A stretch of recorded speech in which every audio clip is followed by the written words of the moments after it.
라오디게아 교회의 사자에게 편지하라.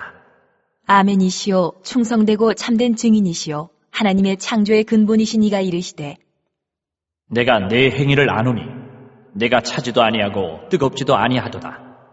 내가 차든지 뜨겁든지 하기를 원하노라. 내가 이같이 미지근하여 뜨겁지도 아니하고 차지도 아니하니 내 입에서 너를 토하여 버리리라.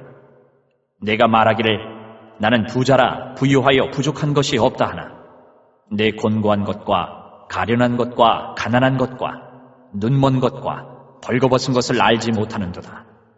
내가 너를 권하노니 내게서 불로 연단한 금을 사서 부유하게 하고 흰옷을 사서 입어 벌거벗은 수치를 보이지 않게 하고 안약을 사서 눈에 발라보게 하라. 무릇 내가 사랑하는 자를 책망하여 징계하노니 그러므로 내가 열심을 내라. 회개하라. 볼지어다 내가 문 밖에 서서 두드리노니 누구든지 내 음성을 듣고 문을 열면 내가 그에게로 들어가 그와 더불어 먹고 그는 나와 더불어 먹으리라. 이기는 그에게는 내가 내 보좌에 함께 앉게 하여 주기를 내가 이기고 아버지 보좌에 함께 앉은 것과 같이 하리라. 귀 있는 자는 성령이 교회들에게 하시는 말씀을 들을지어다. 안녕하세요. 오늘 저희가 좀 깊이 들여다볼 자료는요. 허남진 목사님의 설교 발췌문입니다. 요한계시록에 나오는 라오디게아 교회의 이야기인데요. 네, 그 유명한 미지근함 때문에 책망받은 교회 이야기죠. 맞아요. 근데 왜 그냥 미지근한 게 문제였을까요? 차라리 뜨겁거나 차갑든지 하라. 이 말씀이 참 흥미롭더라고요. 네, 그렇죠. 이 자료를 통해서 라오디게아 교회가 겪었던 문제, 그러니까 뭐랄까 영적인 안일함, 또 세속주의 이런 것들을 좀 살펴볼 수 있습니다. 그리고 거기에 대한 예수님의 메시지가 무엇이었는지. 네, 이 고대 교회를 향한 메시지가 오늘날 우리 또 당신에게는 어떤 의미가 있을지 한번 같이 파헤쳐 보시죠. 좋습니다. 그럼 핵심 질문은 이거겠네요. 뜨겁다, 차갑다. 이게 구체적으로 뭘 뜻하는 걸까요? 단순히 열심의 문제는 아닌 것 같고요. 네, 맞아요. 그 의미를 좀 더 깊이 봐야 하는데요. 우선 계시록 3장 14절을 보면 예수님이 자신을 소개하시는 부분부터 시작해요. 아, 네. 아멘이시오 충성되고 참된 증인이시오 하나님의 창조의 근본이시니가 이르시되. 바로 그 부분입니다. 여기서 아멘이라는 말이 중요해요. 보통 우리가 기도 끝에 아멘 하잖아요. 그 동의의 의미를 넘어서서 진실하고 믿을 만한 분, 바로 예수님 자신을 가리킨다고 해석하는 거죠. 아하, 그러니까 뭔가 지적하시기 전에 나는 이렇게 확실하고 믿을 만한 존재다. 이걸 먼저 딱 선언하시는 거군요. 그렇죠. 내 말은 권위가 있다, 확실하다. 그러니까 잘 들어라 이런 거죠. 이게 또 교회의 본질과 바로 연결됩니다. 교회의 본질이요? 네, 교회가 왜 존재하느냐, 세상적인 복, 부자가 되고 출세하고 이런 게 목적이 아니라 오직 예수님을 알고 그분을 닮고 또 증거하는 것, 그게 본질이라는 거예요. 예수님 가르침처럼 일용할 양식을 구하는 기도에 집중하듯이 신앙의 본질에 집중해야 한다. 이런 맥락이겠네요. 네, 맞습니다. 자, 그럼 이제 그 유명한 책망으로 넘어가 볼까요? 15절, 16절, 내가 차지도 아니하고 뜨겁지도 아니하도다. 내가 차든지 뜨겁든지 하기를 원하노라. 내가 이같이 미지근하여. 뜨겁지도 아니하고 차지도 아니하니 내 입에서 너를 토하여 버리리라. 와, 이거 정말 강렬한 표현이에요. 토해버리겠다니. 그렇죠. 이게 그냥 감정적인 표현이 아니라 당시 라오디게아의 지리적 배경을 알면 그 의미가 확 와닿습니다. 아, 지리적 배경이요? 네. 라오디게아 북쪽에는 히에라폴리스, 지금의 파무칼레라는 곳이 있잖아요. 거기가 유명한 온천 지역이었어요. 한 35도 정도 되는 석회수가 나오는데 이게 피부병 치료 같은 데 효과가 좋아서 치료하는 물로 알려졌죠. 로마 황제도 휴양하러 오고 그랬으니까요. 아, 온천수. 뜨거운 물은 치료의 상징이군요. 그렇죠. 반면에 남서쪽 골로새에는 아주 차갑고 신선한 생수가 있었어요. 마시는 물이죠. 이건 생명을 주는 물이라고 할 수 있고요. 뜨거운 물은 치료, 차가운 물은 생명. 그럼 라오디게아는요? 라오디게아는 아마 이 두 곳에서 수로를 통해 물을 끌어다 썼을 가능성이 커요. 근데 문제는 뭐냐면 뜨거운 온천수는 라오디게아까지 오는 동안 식어버리고요. 아, 차가운 생수는 또 오는 동안 미지근해지는 거예요. 결국 뜨겁지도 차갑지도 않은 어정쩡한 온도의 물이 되어버렸군요. 기름 낀 설렁탕 같은 느낌? 아, 이제 확 이해가 되네요.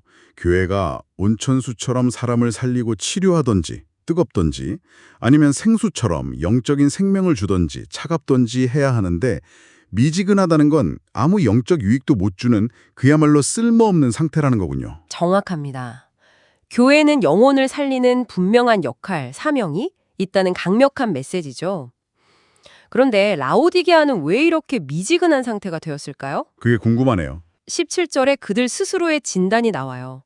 나는 부자라 부족한 것이 없다. 아, 실제로도 라오디게아가 엄청 부유한 도시였다면서요?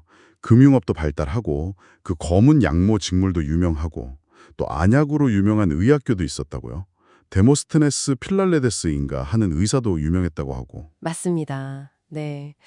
그래서 지진이 났을 때 로마가 원조해 주겠다는데도 거절할 정도로 자부심이 대단했죠. 물질적으로는 정말 부족함이 없다고 생각했을 거예요. 그랬군요. 그런데 예수님의 평가는 완전히 반대죠. 내 곤고한 것과 가련한 것과 가난한 것과 눈먼 것과 벌거벗은 것을 알지 못하는 도다? 이게 정말 충격적인 진단입니다. 와, 겉으로는 화려하고 풍족한데 속은 완전히 텅 비어 있었다는 거네요. 물질적 풍요가 오히려 영적인 실상을 보지 못하게 가려버린 거군요. 네, 바로 그 역설이죠. 그래서 20절에 보면 예수님이 문 밖에 서서 두드리신다고 하잖아요. 그 대상이 교회 밖의 불신자들이 아니라 바로 이 라오디게아 교인들, 마음 중심에 예수님이 없는 그들을 향한 것이라는 해석이 설득력을 얻는 겁니다. 아, 문은 두드리는데 정작 주인을 안으로 들이지 못하고 있는 상태군요. 그럼 이 영적 파산 상태에서 벗어나려면 어떻게 해야 할까요? 예수님의 처방은 뭔가요? 그게 18절에 나오죠. 세 가지를 사라고 권면하십니다. 첫째는 불로 연단한 금을 사서 부요하게 되고, 불로 연단한 금. 둘째는 흰 옷을 사 입어서 벌거벗은 수치를 가리고, 셋째는 안약을 사서 눈에 발라 보게 하라. 금, 옷, 안약. 이게 다 상징적인 의미가 있겠네요. 물론이죠. 불로 연단한 금은 아마도 시련을 통해 정련된 순수한 믿음을 의미할 겁니다. 베드로전서에서도 비싼 표현이 나오죠. 네, 믿음의 시련이 불로 연단하여도 없어질 금보다 더 귀하여. 그 말씀이군요. 맞습니다. 그리고 흰옷인 그리스도의 의로움을 상징하고요. 안약은 영적인 것을 볼 수 있게 하는 통찰력, 그러니까 성령님의 조명을 뜻한다고 볼 수 있어요. 그러니까 진짜 부요함은 돈이나 물질이 아니라 시련 속에서도 변하지 않는 믿음, 또 그리스도로 말미암는 거룩함, 그리고 영적인 실상을 꿰뚫어보는 지혜, 이런 것들이라는 말씀이시네요. 바로 그겁니다. 라오디게아가 자랑하던 금융, 금, 직물, 옷, 의술, 안약 이런 세상적인 가치 대신에 진정한 영적 가치를 추구하라는 권고죠. 세상의 힘이나 부가 아니라 영혼을 살리는 교회의 본질적인 사명, 즉 뜨겁든지 차갑든지 그 역할을 제대로 하라는 외침으로 들립니다. 네. 오늘 우리가 살펴본 이 자료는 결국 라오디게아 교회의 이야기를 통해서 물질적인 풍요나 현실 안주가 얼마나 쉽게 우리를 영적으로 미지근하게 만들 수 있는지를 보여주는 것 같아요. 그렇죠. 그리고 진짜 신앙은 세상적인 기준이 아니라 오히려 시련을 통해 연단된 믿음, 또 예수 그리스도 중심의 삶에 있다는 것을 다시 한번 생각하게 하고요. 이 이야기가 지금 당신의 삶에는 어떻게 다가오시나요? 혹시 나도 모르게 어떤 편안함이나 익숙함 때문에 영적인 열정이나 혹은 세상에 대한 분명한 태도가 좀 미지근해지고 있지는 않은지 한번 돌아볼 필요가 있겠습니다. 마지막으로 이런 질문을 던져보고 싶네요. 잔료에서 불로 연단한 금 같은 믿음을 이야기하는데요. 끊임없이 더 편안하고 안락한 것을 추구하게 만드는 이 시대 속에서 당신에게 연단된 믿음이란 구체적으로 어떤 모습일지 한번 깊이 생각해 보시면 어떨까요?